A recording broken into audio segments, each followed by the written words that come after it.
მოგესალმებით, თქვენ აგროსიახლეებს უყურებთ, მე გიგა აბულაძე ვარ. ქედის ტურისტული პოტენციალი და ახალი შესაძლებლობები ზღვის სანაპიროდან საათზე ნაკლების სავალზე. რა პროექტები განხორციელდა ქედაში ევროკავშირის პროგრამა იმპარდის დახმარებით და როგორ აფასებენ ადგილობრივები მუნიციპალიტეტის ტურისტულ შესაძლებლობებს ჩვენი სიუჟეტიდან შეიტყობთ.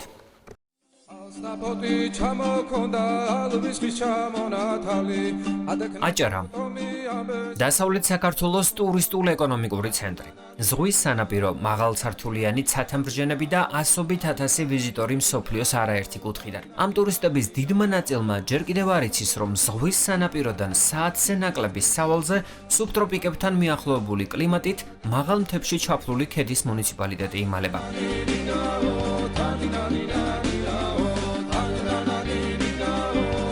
მდინარე აჭარისწყლის შუა წელზე გაშენებული მუნიციპალიტეტის ფართობი 452 კვადრატული კილომეტრია. აქ 16,000-ზე მეტი ადამიანი ცხოვრობს და მათი ძირითადი საქმიანობა სოფლის მეურნეობა, მეღვინეობა, თამბაქოს წარმოება და ტურიზმია. მაღალმთიან აჭარაში სოფელ პირველ მაისში შერვაშიძეების მარანი მდებარეობს. მამაპაპისეული ტრადიცია ოჯახმა ეკონომიკური შემოსავლის წყაროდ აქცია. ბიზნესის განვითარება 2006 წელს ვაზის გაშენებით დაიწყეს და დღეს სტუმრებს საკუთარ მარანში ტრადიციული მეთოდით დაყენებული ღვინით და ადგილობრივი პროდუქციისგან დამზადებული კერძებით უმასპინძლდებიან. მეღვინეობის და როგორც ასეთი შერვაშიძეების ოჯახში მოდის მამაპაპისეულად, ჰქონდა აქ ჩვენს წინაპრებს ვენახები იყო, მაგრამ 2005 წელს იყო სახელმწიფო პროგრამით დაიწყო ქედაში ჩხავერის აღორძინების პროგრამა. ჩვენ ჩავერთეთ ამ პროგრამაში 1 ჰექტარ ნახევარზე ჩავყარეთ 3200 ძირამდე ჯიშის სხვადასხვა ჯიშის ვენახები, მაგრამ ძირითადად აქ არის ჩხავერი, ზოლიკაური და 24 ჯიშის სხვადასხვა საკოლექციო ჯიშები. მოყავს 10 ტონა ღვინო, 10 ტონა ყურძენი უკაცრავად და ვწურავთ 5-6 ტონა ქართული წესით დაყენებულ ღვინოებს. შემდეგ 2007 წელს გავაკეთეთ მოითხოვა საჭიროება ამ ღვინის ესე რომ ვთქვათ პოპულარიზაცია გაგვეკეთებინა მარანი. გავაკეთეთ მარანი მამაპაპისეულ სახლზე. ყოველწლიურად რა თქმა უნდა მოდიოდნენ ტურისტები, იმატებდა და უკვე ბოლო წლებში ყოველწლიურად 8-9,000 ადამიანი სტუმრობდა ჩვენს მარანს სხვადასხვა მსოფლიოს სხვადასხვა ქვეყნებიდან. შერვაშიძეების მარანი განვითარებას განაგრძობს. ევროკავშირის დახმარებით ისტორიისა და თანამედროვეობის უნიკალური შერწყმა მოხერხდა. 200-ზე მეტი წლის წინანდელი ნალია, რომელიც ისტორიულად სხვადასხვა ტიპის მოსავლის შესანახად გამოიყენებოდა, სასტუმრო ნომრად გადაკეთდა და სოფელ პირველ მაისში ჩასულ დამსვენებლებს გარეგნულად უნიკალური ისტორიის მქონე შიდა სივრცეში კი თანამედროვედ მოწყობილ დასასვენებელ სივრცეს თავაზობს. გარდა ამ უნიკალურობისა, სასტუმრო ვიზიტორებს მე-12 საუკუნეების ისტორიული ძეგლების მოსანახულებლად ერთ ან ორდღიან ტურებსაც თავაზობს. ჩვენი სოფელი მოგეხსენებათ არის ისტორიული სოფელი. ჩვენი სოფელში არის ძალიან ბევრი ისტორიული ძეგლი, არის აღორეთის ციხე, ცივასულას ციხე, მიწის ხიდი და ნეოლითური დროის ხანის გამოქვაბული. ამ ყველაფერს როცა მოდიოდნენ ტურისტები, უნდათ ამის ნახვა, მაგრამ მანძილის და ველურ ბუნებაში დაბყოლებების, გასეირნების დაბყოლებების გამო უნდათ დარჩენა. ჩვენ გქონდა სახლში გქონდა 2 ნომერი, მაგრამ ეს რა თქმა უნდა საკმარისი არ იყო, არ ყოფნიდა რაოდენობას და დარჩა იმის საჭიროება გაგვეკეთებინა კოტეჯები. შემდეგ გავიგეთ სოციალური ქსელის მეშვეობით ევროკავშირის მიერ მხარდაჭერილი პროექტი ქედა ლაგი, ქედა ლიდერი, შევიტანეთ განაცხადი კოტეჯების აშენებასთან დაკავშირებით. დაგვიდასტურეს ეს განაცხადი და თქვენს ხედავთ აქ ავაშენეთ 4 კოტეჯი, ეგრეთ წოდებული ნალია, ეგ არის სასიმინდე ძველებურად, მაგრამ შიგნით არის ჩვეულებრივად ევრორომენტით, თავისი ყველა ინვენტარით. ველოდებით სტუმრებს, იმედია ეს პანდემია ხელს აღარ შეგვიშლის, შემდგომ განვითარებაში გვაქვს სხვადასხვა იდეები და ველოდებით მომავალს. შერვაშიძეების მარანში ჩასულ სტუმრებს უნიკალურ ტრადიციასა და საცხოვრებელთან ერთად ექსტრემალური სპორტით დაკავებაც შეუძლიათ. სურვილის შემთხვევაში თქვენ ზიპლაინით უნიკალური ჯიშის ვენახის ზვრების თავზე გადაფრენა და ულამაზესი ხედებით დატკბობაც შეგიძლიათ. არანაკლებ ექსტრემალური და ულამაზესი ხედებით დახუნძრულია სოფელი დანდალო, რომელიც 2 მეგობრისთვის ერთგვარი თავშესაფარი გახდა. მთის ფერდობზე გამოკიდებული სახლები ხეზე და გლამპინგის სივრცე პანორამული ხედებით. ამ ადგილს ჰილინი ქვია და ის ჩამოსულ სტუმრებს ლაქშერი კემპინგს აქტიურ დასვენებას თავაზობს.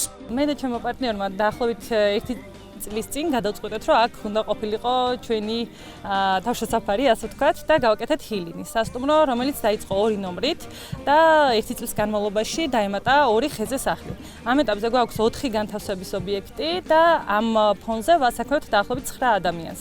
მე ვფიქრობ, რომ არსებითად მნიშვნელოვანია ეს ყველაფერი რეგიონისთვის, მოსახლეობა რომ დარჩეს სოფელში აი ამისთვის, მათი განვითარებისთვის, დამატებითი შემოსავლისთვის. სოფელ დანდალოს ხედებმა და ადგილობრივი ჯგუფის მიერ შესრულებულმა სიმღერებმა ევროკავშირის ელჩისეც მოახდინეს გავლენა, რომელიც EMPARD-ის პროგრამის ფარგლებში ადგილობრივი განვითარების ჯგუფის მიერ დაფინანსებული პროექტების დასათვალიერებლად ჰილინში იმყოფებოდა. კარლ ჰარცელმა ბენდთან ერთად ძალები მოსინჯა და ქართულ სიმღერას აკომპანირება დრამების მეშვეობით გაუწია.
ბიომეღვინეობა, მაღალი კლასის სამზარეულო და კომფორტული ნომრები დასვენებისთვის. ეს სერვისი ერთ სივრცეში სასტუმრო კომპლექს შატო ივერიშია ხელმისაწვდომი. გაშენებული გვაქვს ვენახები, ბიომეღვინეობას ვეწევით.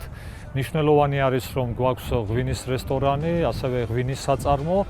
და რა თქმა უნდა ამ კომპლექსში მთლიანობაში მნიშვნელოვანი იყო სასტუმროს გარემონტება და ევროკავშირის დაფინანსებით ქედა ლიდერის პროექტის ხელშეწყობით მოახერხეთ 8 ნომერის კეთილმოწყობა მაღალი სტანდარტების ოთახები მოვამზადეთ სტუმრებისათვის და ვფიქრობთ რომ ეს მხარდაჭერა იყო ძალზე დროული, ძალზე მნიშვნელოვანი ტურიზმი უკვე იწყებს განვითარებას და უკვე საკმაოდ ბევრი დამსვენებლები ჰყავს. რესტორანი, რომელიც ჩამოსულ სტუმრებს ტრადიციულ აჭარულ და თანამედროვე კერძებს სთავაზობს, სრულად ადგილობრივ თემში შეძენილი პროდუქციით მარაგდება. როსტომ ბერიძე ამბობს, რომ ამან არა მხოლოდ რესტორანში დასაქმებულ თანასოფლელებზე, არამედ ყველა იმ ადამიანის ეკონომიკურ კეთილდღეობაზე მოახდინა გავლენა, ვისგანაც პროდუქციის შესყიდვა ხდება. სამზარეულო, რომელიც ორიენტირებულია ადგილობრივი კერძების და საერთოდ ქართული კერძების განვითარებაზე, მთლიანობაში ხელი შეუწყო ადგილობრივი მოსახლეობის დასაქმებას. პროდუქტი, რომელიც აქ გამოიყენება, არის ჯანსაღი, ეკოლოგიურად სუფთა, ბევრ ოჯახს ოპტიმიზმი შეუქმნა, ასევე ხალხური რეწვის ნიმუშებით წარმოადგინა ბევრმა ოჯახმა და მთლიანობაში ვფიქრობ, რომ ეს განვითარებისათვის ევროკავშირის დაფინანსებით სასტუმროს კომპონენტი იყო მნიშვნელოვანი, იმიტომ რომ მთაში სოფლად შეუძლებელი იყო მაღალი სერვისი ღამის თევასთან დაკავშირებით და ამიტომ ჩვენ ეს შევძელით და დღეისათვის საკმაოდ ბევრი სტუმრები ჰყავს. შეუდარებელი ბუნებრივი გარემო და ლანდშაფტი ქედის მუნიციპალიტეტის განვითარებისთვის უნიკალურ გარემოს ქმნის. ევროკავშირის მიერ დაფინანსებული ემპარდის პროგრამის ფარგლებში ქედის ადგილობრივი განვითარების ჯგუფმა მათ მიერვე შემუშავებული პრიორიტეტების მიხედვით უკვე 90-ზე მეტი პროექტი დააფინანსეს. თითოეული პროექტი განსხვავებული და უნიკალურია. როგორც განმახორციელებელი ორგანიზაცია სენის თავმჯდომარე ნანა ჯანაშია ჩვენთან საუბრისას აღნიშნავს, მუნიციპალიტეტის განვითარებაში ევროპული ლიდერ-მიდგომის დანერგვამ დიდი როლი ითამაშა. თავარი მიზანი აი ამ სოფლის განვითარების პროგრამების, ემპარდის პროგრამების არის სოფლად დონის და ხარისხის გაუმჯობესება. პროექტებს ქონდა და აქვს 3 მიმართულება. პირველი რომ შეიქმნას აქტიური ადგილობრივი სამოქმედო ჯგუფი, ლაქს ასაც ვეძახი და ლაგი არის ძალიან უნიკალური, ასე ვთქვათ, ინსტიტუტი, ანუ სათემო ინსტიტუტი, რომელიც აერთიანებს როგორც სახელმწიფო, ასევე არასახელმწიფო, კერძო და არასამთავრობო ორგანიზაციის წარმომადგენლებს და ფუძნდება თანამონაწილეობრივი გზით, რომ მქონდეს მაქსიმალური ნდობა. თემი მთელი საზოგადოება ადგილობრივი შეთანხმების პრიორიტეტებზე, განვითარების პრიორიტეტებზე და შეიქმნა სტრატეგია. და მესამე არის კონკრეტული პროექტების განხორციელება, რომელიც ხელს შეუწყობს ცხოვრების დონის გაუმჯობესებას და ეს პროექტები უნდა იყოს ადგილობრივ რესურსებზე დაფუძნებული. რესურსებში ჩვენ გულისხმობთ როგორც ადამიანის რესურს, თქვათ სწავლა, განათლება, შესაძლებლობები, ასევე ბუნებრივ რესურსებს და თქვათ ჩვენთვის როგორც გარემოსდაცვითი ორგანიზაციისთვის ძალიან დიდი მნიშვნელობა ჰქონდა მწვანე პროექტების განხორციელებას. ქედის ტურისტულ პოტენციალსა და ნანახი პროექტების მნიშვნელობაზე გაამახვილა ყურადღება ევროკავშირის ელჩმა კარლ ჰარცელმაც. მისი თქმით, უნიკალური გარემო შესანიშნავი საშუალებაა ეკონომიკური საქმიანობის განვითარებისთვის და ევროკავშირი ამ მიმართულებას მომავალშიც აქტიურად დაუჭერს მხარს. I'm so pleased to be in Keda for the first time. It's been an absolutely ძალიან მიხარია რომ ვარ ქედაში. აქ პირველად ჩამოვედი და მართლაც რომ საოცარი დღე გავატარე. შესაძლებლობა მქონდა თავად მენახა ის, რასაც ჩვენ ევროკავშირი საქართველოს სოფლის განვითარებისთვის ვაკეთებთ. საქართველოში მოსახლეობის თითქმის ნახევარი სოფლად ცხოვრობს, რაც ძალზედ მნიშვნელოვანია.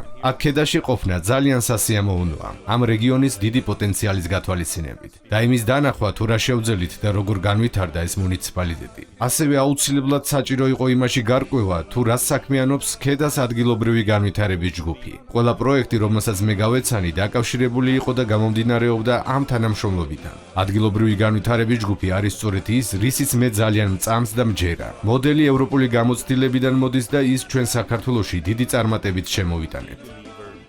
is coming from European practices and something that we have exported here to Georgia with great success. საზღვაო კურორტად ცნობილი ბათუმის შემდეგ არანაკლებ საინტერესო და ტურისტულად მიმზიდველი აჭარის მაღალმთიანეთიც ხდება. უნიკალური კულტურა, გასტრონომია და ლანდშაფტი საინტერესო და სასიამოვნო დასვენებისთვის ყველა საჭირო პირობას ქმნის.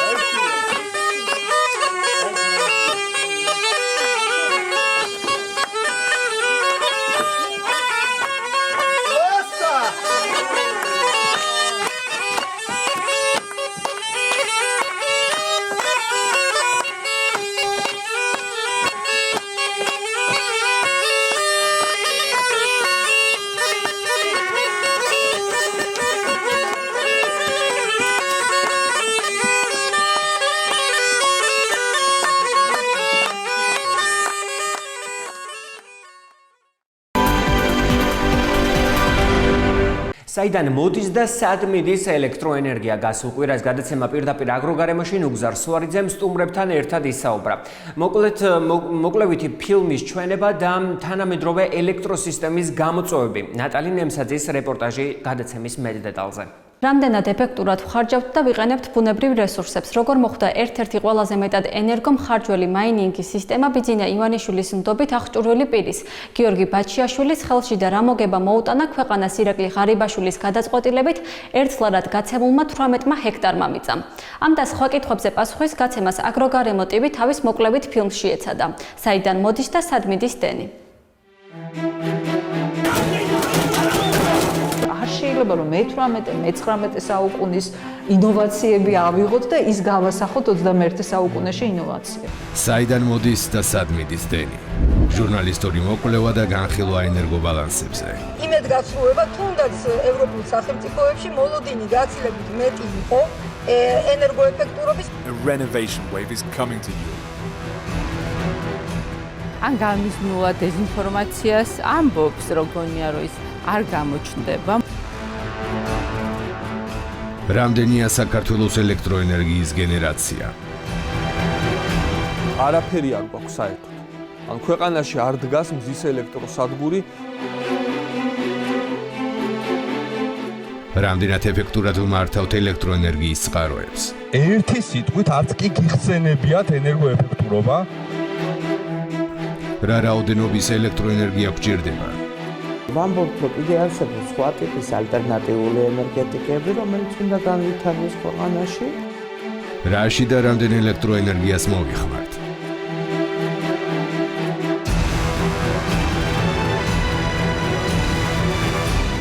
ენერგეტიკის თვალსაზრისით ისინი არიან კეთილსინდისიერი გადამხდელები. თემა, რომელიც ყველას გვაინტერესებს. აგროგარემო. ციფრები და ფაქტები ენერგოსისტემაში. თემაზე სასაუბროდ გადაცემაში არასამთავრობო და სახელმწიფო სტრუქტურები, გარემოსდამცველები და მედიის წარმომადგენლები იყვნენ მოწვეული დაინტერესებულ მხარეებს პირდაპირ ეთერში ჩართვა და კითხვების დასმა Zoom-ის გამოყენებითაც შეეძლოთ. ფილმის სრული ვერსიის და დისკუსიის ნახვა კი აგროგარემო ტივის ოფიციალურ გვერდზე agro.jrc.gz-ზე შეგიძლიათ. ევროკავშირის პროგრამა EMPARDI 2013 წლიდან სოფელ ადგილების კომპლექსურ განვითარებაზე მუშაობს. ტურიზმთან, ინფრასტრუქტურასა და ეკონომიკურ გაძლიერებასთან ერთად მნიშვნელოვანი ადგილი სოფლის მეურნეობის განვითარებასაც უჭირავს. როგორ მიმდინარეობს ეს პროცესი ქედაში და რა ტიპის პროექტები დააფინანსა ადგილობრივი განვითარების ჯგუფმა, ჩვენი რეპორტაჟიდან შეიტყობთ. სოფელ ადგილების განვითარების ევროპული მიდგომა, რომელიც კომპლექსურ და მულტისექტორულ მიდგომებს ნერგავს, საქართველოს 12 მუნიციპალიტეტში ხორციელდება, მათ შორის ერთ-ერთი ქედის მუნიციპალიტეტია. ტურიზმი, სოფლის მეურნეობა, ინფრასტრუქტურული და სოციალური პროექტები, ესე მიმართულებების მცირე ჩამონათვალია, რასაც ქედის ადგილობრივი განვითარების ჯგუფი სტრატეგიულ დოკუმენტზე დაყრდნობით ახორციელებს. იმისთვის, რომ ქედაში ჩამოსულმა სტუმრებმა ტურისტულ ატრაქციებთან ერთად ადგილობრივი კერძებიც დააგემოვნონ, განსაკუთრებული მნიშვნელობა წარმოების განვითარებას ენიჭება. სწორედ ამისთვის ქედის ადგილობრივი განვითარების ჯგუფი სასოფლო სამეურნეო პროექტებსაც უჭერს მხარს. ერთ-ერთი პროექტი, რომელიც ევროკავშირის ელჩმა ქედაში ვიზიტის ფარგლებში მოინახულა, ხილის საწარმო კერკია. კერკის სრული დატვირთვით 2021 წელს ამუშავდება. საწარმო გადამუშავებული ნედლეულისგან სხვადასხვა სახის მშრალ პროდუქტს აწარმოებს, მათ შორის ჩირს, ტყლაპს, ცუკათს, აკოლმანსა და ჩურჩხელას. საწარმო განახლებადი ენერგორესურსებით მუშაობს და ენერგოდამზოგავ ტექნოლოგიებს იყენებს. სამუშაო პროცესში გამოიყენება მზის და გეოთერმული ენერგია. ხილის შრობის პროცესში კი ენერგიის ერთ-ერთი ძირითადი წყარო ბიომასაა. ევროკავშირის პროექტის ქედა ლიდერი ხელშეწყობით მოეწყო შენობა, რომელიც მომზადდა წარმოებისთვის და ყველა საჭირო ინვენტარით აღიჭურვა.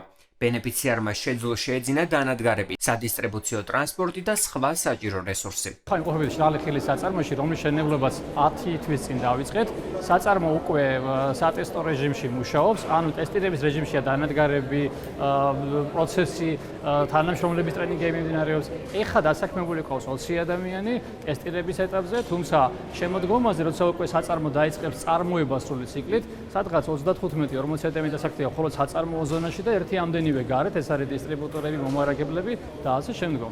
ინვესტიციის სრული მოცულობა გახლავთ $700,000, რომელიც შედგება სხვადასხვა წყაროებისგან, არის სახელმწიფო პროგრამები, დონორი ორგანიზაციები, საბანკო სესხი და ჩვენი რესურსები მათ შორის. და აქვე მნიშვნელოვანია ევროკავშირის მიერ დაფინანსებული პროგრამები, რომელიც იყო ერთ-ერთი პირველი, რომელმაც დაიწყო ჩვენი საწარმოს დაფინანსება.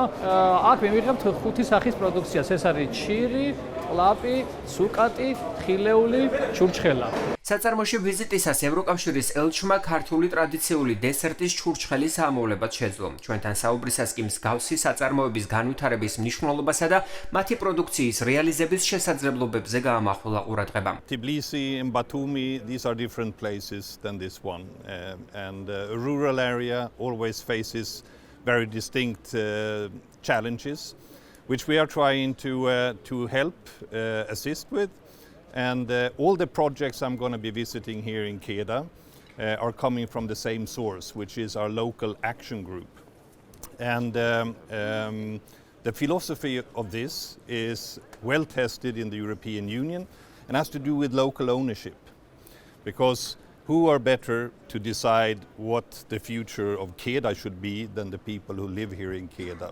კომპანია ქართულ ბაზარზე შესვლას შემოდგომით გეგმავს. ამისთვის წინასწარი სამუშაოები უკვე აქტიურად მიმდინარეობს. ხდება სატესტო პროდუქციის გამოშვება და შემოწმება. იწყება მიწოდებისა და დისტრიბუციის ჯაჭვები. პროცესი, რომელიც უკავშირდება პროდუქციის ბაზარზე შესვლას ქართული ახალი ბრენდის სახელწოდებით, რომელიც არის კერკი, რომელიც ნიშნავს ძველ ქართულად ჩირს. ეს არის ქართული სახელწოდება და ბრენდირებასაც ვთქვით, რომ იყოს ქართული სხვადასხვა ქართული დამწერლობის გამოყენებით. ჯერ ამ ეტაპზე ვერ ვახდენთ მის წარმოშენას, იმიტომ რომ ჯერჯერობით კომერციული საიდუმლოება, სადღაც შემოდგომაზე მოხდება მისი წარმოდგენა ბაზარზე. უნიკალური პროდუქტი, რომელსაც ევროპის თუ ამერიკის ბაზარზე გზახსნელი აქვს. ეს ჯარასთაფლია, რომელიც ბიოსერტიფიცირების გავლის შემდეგ პროდუქციის იმ მცირე ჩამონათვალში მოხვდა, რომელსაც ყველაზე მაღალი სტანდარტის მოთხოვნის ქვეყანაშიც შეუძლია ექსპორტზე გასვლა. როგორც ჯარას მეფუტკრეთა ასოციაციის თავმჯდომარე ასლან შაქარაძე ამბობს, ჯარა უნიკალური ტრადიცია, რომლის ანალოგიც მსოფლიოში თითქმის არ არსებობს. ჯარასთაფლი წლის განმავლობაში ერთხელ იღება, ამ თაფლის ამოღება ხდება მხოლოდ ერთხელ, ეს არის სექტემბერი-ოქტომბრის თვე. გამორჩეულია იმით, რომ ყველა თაფლოვანი მცენარე რას თუ ბუნებაში არსებობს, ყველა არის თავმოყრილი სხვადასხვა დოზებით. გამოირჩევა იმიტომ, რომ შიგნით არის ბუნებრივი და დამოუკიდებლად აკეთებს ფუტკარი ბიოცვილს, ასევე მიირთმევა ფიჭით მიირთმევა ჯარასთაფლი, რომელიც არის გადაბეჭდილი განსაკუთრებული ცვილით, რომელიც მსგავსი რამ მოხმარებელი თაფლის შემთხვევაში, ჩვეულებრივი თაფლის შემთხვევაში ვერ დააგემოვნებს. ჯარას კულტურა საქართველოში ნელ-ნელა ფართოვდება. იზრდება როგორც მეფუტკრეთა რაოდენობა, ასევე წარმოებული თაფლის მოცულობაც. ამ ყველაფერში კი ევროკავშირის წვლილიცაა. გააქვს როგორც კანადაში, ამერიკაში, ჰონკონგში შევიდა ძალიან ბევრ ქვეყანაზეა მოთხოვნები, მიუხედავად იმისა, რომ ცოტა ჯარასთაფლი ბიოსერტიფიცირებული როგორც არის რაოდენობაში მცირეა, ყველა წელწად მზარდია ეს უკვე მეფუტკრეებმა მოკიდეს მოამრავლეს, როგორც მეფუტკრეების მომრავლება მოხდა, ასევე ჯარასკების გამრავლებაც და შესაბამისად რაოდენობაც იზრდება. ჯარას მეფუტკრეთა ასოციაცია მოინახულა ევროკავშირის ელჩმაც საქართველოში კარლ ჰარცელმა ჯარას როგორც ბიოლოგიურად სუფთა პროდუქციის ევროპულ პოტენციალზე გაამახვილა ყურადღება. გავეცანი თუ როგორ ავითარებენ აჭარაში მეფუტკრეები თავიანთ ბიზნესს, რომელიც როგორც ჩანს საკმაოდ სწრაფად იზრდება და აქვს დიდი მომავალი და შესაძლებლობა. გავიდეს უცხოურ, მათ შორის ევროპულ ბაზარზე. Which seems to be growing quite rapidly. მულტისექტორული განვითარების მაგალითია ქედის ადგილობრივი განვითარების ჯგუფის მიერ დაფინანსებული კიდევ ერთი პროექტი ქედა ლიდერის ხელშეწყობით აგროსერვის ცენტრმა მუნიციპალიტეტის მეცხოველე ფერმერებისთვის მსხვილფეხარ კოსანის საქონლისა და სხვა პირუტყვის ვეტერინარულ სანიტარული და ზოოჰიგიენური მომსახურების მიზნით ვეტერინარული კლინიკა გახსნა. კლინიკა სრულადაა აღჭურვილი საჭირო მედიკამენტებით, დანადგარებით და ოპერაციების ჩატარებისთვის საჭირო ინვენტარით. ასევე ფუნქციონირებს ვეტლაბორატორიები. კლინიკა საშუალოდ 26,000-დან 36,000-მდე პირუტყვს ემსახურება. ქედის მუნიციპალიტეტში ევროკავშირის მხარდაჭერით მოიწყო ვეტერინარული კლინიკა. ჩვენ მივიღეთ გრანტის სახით დაფინანსება 55000 ლარამდე. ფიქრობთ, აღნიშნული კლინიკა მოემსახურება ადგილობრივ მოსახლეობას, ექნებათ ადგილზე ხელმისაწვდომობა როგორც პრეპარატებთან, ასევე ვეტერინარულ სერვისებთან. იქ არის ხელოვნური განაყოფიერების სერვისი, გამოძახებით შეიძლება ფერმერებს რომ მიიღონ ადგილზე აღნიშნული სერვისი, ასევე შეიძლება თუ დაიგეგმოს გეგმიური ოპერაციები, აქ იქნებიან ჩართული სხვადასხვა ვეტერინარი სპეციალისტები, ზოოტექნიკოსები. და შესაძლოა იქნებოდა ასევე რომ სამომავლოდ ვაქცინაციებშიც გაუწიონ დახმარება ადგილობრივ ფერმერებს და მკვიდრებს. ფიქრობთ აღნიშნული კლინიკით ხელი შეეწყობა მეცხოველეობის და მეფრინველების განვითარებას ქედის მუნიციპალიტეტში. პირუტყვის მზარდი რიცხოვნობის და ზოოჰიგიენური თუ ვეტერინარული საჭიროებების ზრდის ფონზე სპეციალიზებული და თანამედროვე კლინიკის არსებობაზე ისაუბრა ევროკავშირის ელჩმაც. კარლ ჰარცელის თქმით, ქედაში ვეტერინარული სერვისის გაუმჯობესება უკეთესი და ხარისხიანი პროდუქციის წარმოებას შეუწყობს ხელს. ვეტერინარულ კლინიკაში ჩვენ გავეცანით იმ სამუშაოებს, რომლებიც განხორციელდა კლინიკის შესაძლებლობების გაძლიერების კუთხით, რათა მან შეძლოს გაუმკლავდეს ქედაში პირუტყვის მზარდ რაოდენობას და ვეტერინარული კომპეტენციის არსებობის საჭიროება აქ ნამდვილად არსებობს. სოფლის მეურნეობა, ტურიზმი, ინფრასტრუქტურის განვითარება, განათლება, მუნიციპალური სერვისები და სხვა არაერთი სექტორი, რომლის კომპლექსური განვითარებაც ევროკავშირის პროექტ EMPARD-ის ფარგლებში ადგილობრივი განვითარების ჯგუფების მეშვეობით საქართველოს 12 მუნიციპალიტეტში მიმდინარეობს. სოფლის განვითარების პროექტს ქედა ლიდერს კავკასიის გარემოსდაცვითი არასამთავრობო ორგანიზაციების ქსელი 2017 წლიდან ახორციელებს. აღნიშნული პროექტით აჭარის მაღალმთიანეთში ცხოვრების დონის გაუმჯობესების მიზნით ადგილობრივი თემების მობილიზება და სხვადასხვა სოციალური და ეკონომიკური საქმიანობის წახალისება გახდა შესაძლებელი. ევროკავშირმა ვლაგის მეშვეობით სოფლის განვითარების 97 ინიციატივას დაუჭირა მხარი და მუნიციპალიტეტში 300-ზე მეტი ახალი სამუშაო ადგილის შექმნას შეუწყო ხელი. თელავმა ძაღლების რეგიონულ გამოფენას უმასპინძლა. რამდენი კატეგორიაში მიმდინარეობდა კონკურსი და ვინ გახდნენ გამარჯვებულები, ჩვენი რეპორტაჟი თელავიდან. ეს ძაღლები თავიანთ ასაკობრივ კატეგორიაში ძაღლების რეგიონული გამოფენის გამარჯვებულები გახდნენ. მათთან ერთად გამოფენაში მონაწილეობას საქართველოს თითქმის ყველა რეგიონიდან დაახლოებით 50-მდე ძაღლი იღებდა. წელს წინა წლისგან განსხვავებით გამოფენა დედაქალაქის ნაცვლად თელავში ჩატარდა. ქალაქ თელავში ჯიშიანი ძაღლით ნადირობის მოყვარულთა საზოგადოება ატარებს გამოფენას მდევარი ძაღლების. აქამდე ტარდებოდა გამოფენები, მაგრამ დღეს განსხვავება ის არის, რომ დღეს წარმოდგენილი არიან უშუალოდ მხოლოდ დევრები. აქამდე სხვა ჯიშის მეძებრებიც იყვნენ ხოლმე წარმოდგენილები. გამოფენა ტარდება ადგილობრივი მონადირეების ორგანიზებით. ძაღლები შეფასდებიან ექსტერიერული მონაცემებით. ძალიან კარგი წამოწყებაა, მივესალმებით. ემსახურება, რა თქმა უნდა, იმას, რომ რეგიონებში განვითარდეს ჯიშიანი ძაღლით ნადირობის კულტურა. ექსპერტებმა და კინოლოგებმა ძაღლები ჯიშის და ექსტერიული მონაცემების მიხედვით შეაფასეს. გამოფენის ბოლოს გამარჯვებულები 3 ასაკობრივ კატეგორიაში გამოავლინეს და ჯილდოებიც გადასცეს. ორგანიზატორების თქმით, გამოფენის მიზანი ჯიშიანი სანადირეო მეზახლეობის განვითარებაა. რაც სამწუხაროდ ვაკლია, ეს არის კულტურა ნადირობის საქართველოში. გავრცელდები იგივე ბრაკონიერებთან დაკავშირებით უსეზონო ნადირობა. ამიტომ ვისაც სულთამდევარი ყავს და ყვავს, იმათ ვიცით, რომ რა არის მდევრით ნადირობა, რომ არ არის აუცილებელი მოპოვება. ეს არასოდეს არ ყოფილა მიზანი. პირიქით ოფსდავდები და ჯოხით ხელში მიდიან და უსმენენ იმ ჰარმონიებს ამ დევროს. არასოდეს არ ეტყვის მემდევრო ძაღლი ყეფავს. არა. სიმღერას ვადარებთ ხოლმე. დანიშნულება ამ გამოფენის არის ის, რომ მომავალში საუკეთესო აი ჯიშისთვის დამახასიათებელი თვისებების მქონე ძუ და ხვადი შემდეგში ჯვარდება ერთმანეთს და ჯიში რო არ დაიკარგოს. ამიტომ საუკეთესო ეგზემპლარებიდან ძუს და ხვადისგან მერე გამოდის საუკეთესო ლეკვები. ეხლა ნადირობა არ არის მარტო ის რომ წახვიდე და მოკლა და ინადირო და ეს აქ სხვა სიამოვნებაა, სხვა აი ძაღლის ყეფას აი წასული მონადირეები ადარებდნენ როსინის და ბეთჰოვენის მუსიკას.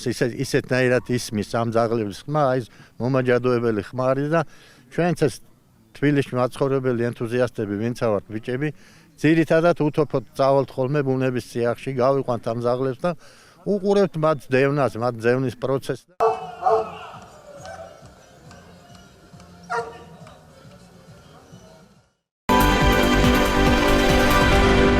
Euro ევროკავშირის პროგრამა ბიზნესის მხარდასაჭერად როგორ დაეხმარა COVID-19-ის გამოწვევების დაძლევაში ბიოქიმ ფარმს და ნავნეს ევროკავშირის შესაბამისი პროგრამები და რა გამოწვევების წინაშე იდგა აღნიშნული ბიზნესი პანდემიის ფონზე. მეტი დეტალი ჩვენს სიუჟეტში. კერძო სექტორის მხარდაჭერა ფინანსებზე ხელმისაწვდომობისა და ბიზნეს შესაძლებლობების გაძლიერების მიზნით. EU4 ბიზნეს პროგრამა საქართველოში კერძო სექტორის უმსხვილესი მხარდამჭერია. მხოლოდ 2019 წელს 36,000-ზე მეტი მცირე და საშუალო ბიზნესის დასახმარებლად შესაბამისი რესურსების მობილიზება მოხდა. საქართველოში მცირე და საშუალო ზომის საწარმოები დასაქმების და ეკონომიკური ზრდის ხელშეწყობისთვის მნიშვნელოვანი მოთამაშეები არიან. თუმცა მათ ხშირად ექმნებათ დაბრკოლებები, მაგალითად ისეთი როგორიცაა ფინანსებზე შეზღუდული წვდომა, მკაცრი კანონმდებლობა და ახალ ბაზრებზე გასვლასთან დაკავშირებული სირთულეები. სწორედ ამ დაბრკოლებების აღმოფხვრას ისახავს მიზნად პროექტი ევროკავშირი ბიზნესისთვის, რომელიც აქტიურად აგრძელებს მუშაობას მათ შორის COVID-19-ის პანდემიის პირობებშიც და ბიზნეს ახალ შესაძლებლობების გაჩენის პროცესში, როგორც ფინანსურ, ისე ტექნიკურ დახმარებას უწევს. ერთ-ერთი კომპანია, რომელიც პროექტის მონაწილე გახდა, ბიოქიმ ფარმია, რომელმაც ევროკავშირისა და FAO-ს დახმარებით ანტიბიოტიკების შემცვლელი ვეტერინარული ბაქტერიების საწარმოებლად 150,000 ამერიკული დოლარის გრანტი მოიპოვა. გრანტის მიზანი ბაქტერიოფაგის პრეპარატ Powerbag-ის და სხვა ვეტერინარული პროდუქტების წარმოების გაზრდაა. Powerbag-ი ბუნებრივი ანტიმიკრობული ვეტერინარული პრეპარატია მეფრინველეობისთვის და შესაძლოა გამოყენებულ იქნეს როგორც ანტიბიოტიკების ალტერნატივა. პროექტის წარმატებით განხორციელებამ შესაძლოა გადაჭრას ქვეყანაში არსებული ანტიბიოტიკების მიმართ რეზისტენტული ბაქტერიული ინფექციების პრობლემა. გრანტი კომპანიის მილიონი ამერიკული დოლარის ოდენობის ინვესტიციის ნაწილია და იგი წარმოების 300%-ით გაზრდას ისახავს მიზნად. ინვესტიციის ფარგლებში ასევე მოხდება საწარმოს ტექნიკური გადაიარაღება და ევროპულ საწარმოო სტანდარტებთან შესაბამისობის უზრუნველყოფა. აღსანიშნავია, რომ ბიოქიმ ფარმი ავტორიზებული ბიოფარმაცევტული საქართველოში დარეგისტრირებული კომპანია, რომელსაც ბაქტერიოფაგებისა და კვლევების 80 წლიანი გამოცდილება აქვს.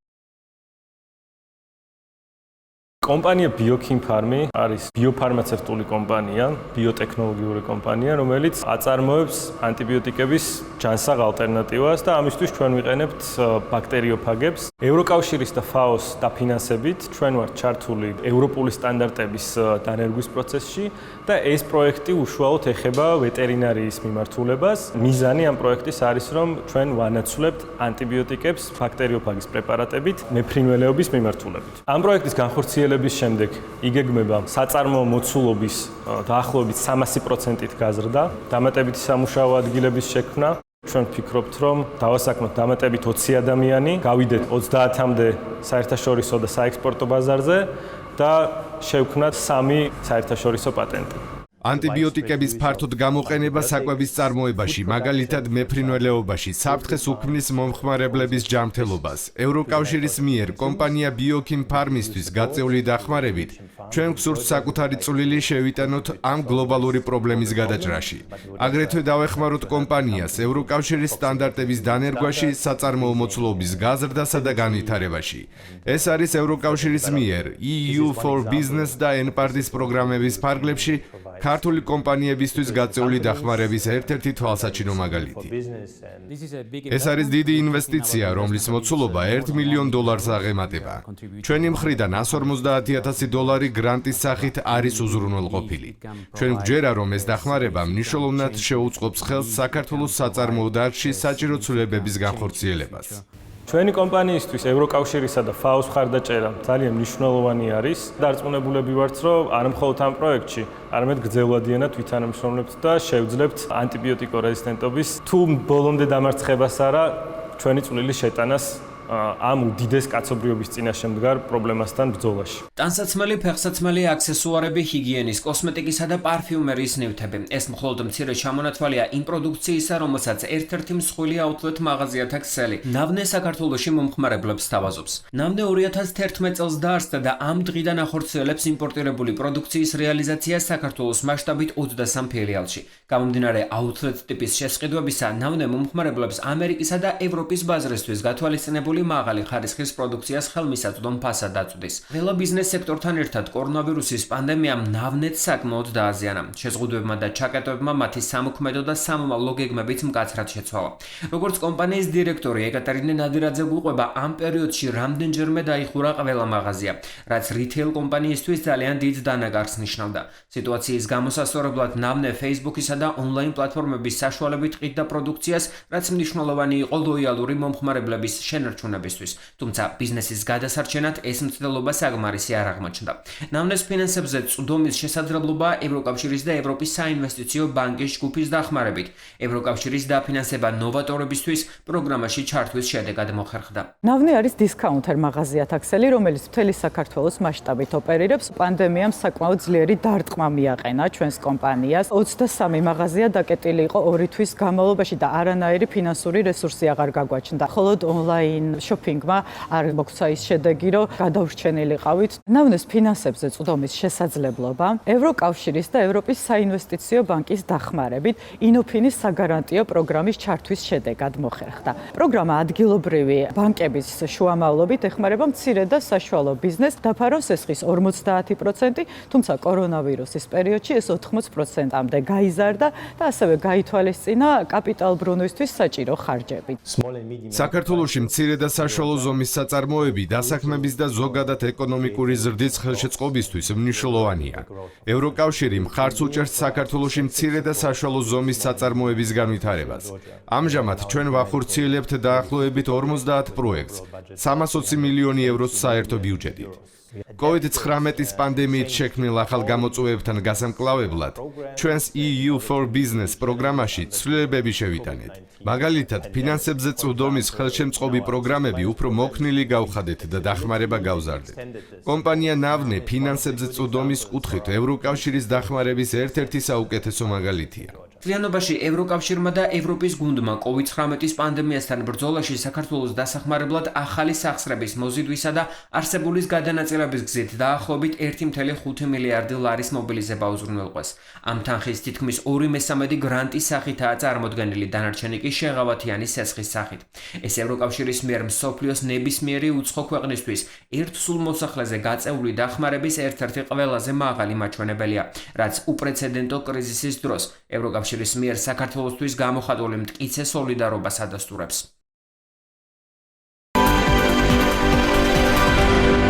დღეისათვის სულ ეს იყო. აქვე შევახსენებთ, რომ ჩვენი დღევანდელი და სხვა ყველა გადაცემის ნახვა შეგიძლიათ ჩვენი Facebook-ის ოფიციალურ გვერდზე agrogare.tv და ვებ გვერდზე agrogare.gr. ნახვამდის.